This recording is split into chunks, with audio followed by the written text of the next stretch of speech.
Hey guys, welcome back to week 9 of my MIT challenge, which is to learn MIT's 4-year computer science curriculum in 12 months without taking any classes or even being enrolled in MIT.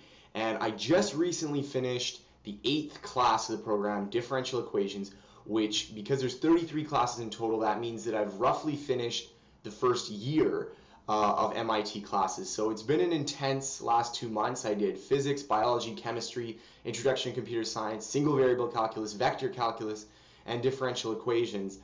And it's been an intense last 2 months, but also a really enjoyable one. I know lots of people are thinking that, I haven't had a life and I've just been in the books the whole time, but it's been good. I've really enjoyed learning these classes, and I have to say that because I have done a degree before in a normal university setting, not doing the self-education approach, and I have to say that I enjoyed it a lot less. A lot of the classes I had, I didn't like as much, and so it's been really enjoyable to take the really high quality MIT material, go through it at my own pace, with doing it how I want to do it, and it's been a really enjoyable past 2 months experience. So moving on forward, I'm hoping to get done 10 classes by the end of December. That was my goal. I'm taking a little bit longer on these next 2 ones. The first one I'm starting on, I just started on last week, is 602, Introduction to Electrical Engineering and Computer Science 2. And so this class is all about how is data communicated.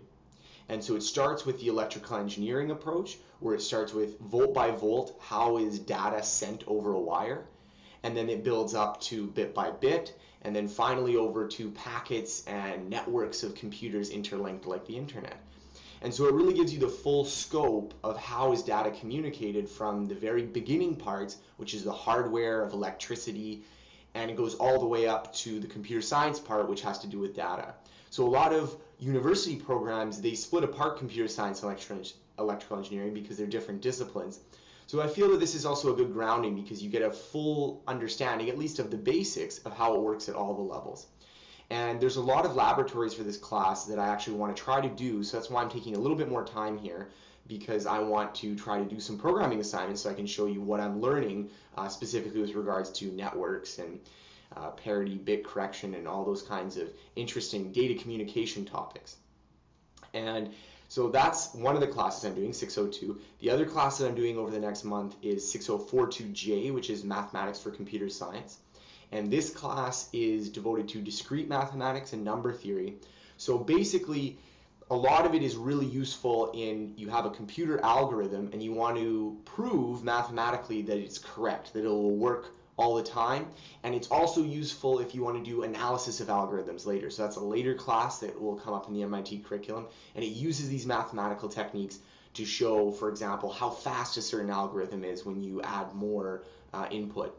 And these are very useful programming techniques as well, because if you ever type in a Google search, you notice it runs pretty fast, and that's because they're using very efficient algorithms to do all of the complicated procedures they're running at Google.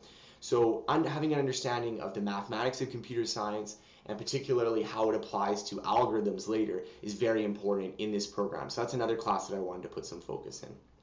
Now, you'll probably understand that if I finished 8 classes, or the first year of a 4-year program, in 2 months, that puts me slightly ahead of schedule. And I did this for 2 reasons. One, because it's better to be ahead of schedule than behind schedule. And second, because I've been doing classes which have had less project focus.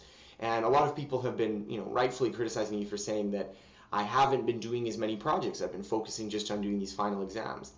And my goal is for the classes which are primarily calculation based. So calculus or any of the classes which are not project based, they're based on doing some quantitative method. They're mostly, I'm going to be using the final exams. But there are a lot of computer science classes where there's a good mixture of projects and exams, and you can't really omit one and consider you've learned the whole course. And there's others that are entirely project based and they don't have any exam at all. So finishing the exam based ones, which I can compress a little bit more in a shorter period of time, also gives me more time to work on those longer computer science ones and actually show you guys some of the stuff I'm learning in terms of actual programming and not just ability to write tests. So I'm going to be starting on one of those types of classes, which is 602, and I started on it last week and I'm going to be working on it in December. So I'll be updating you guys on my progress with that, and wish me luck.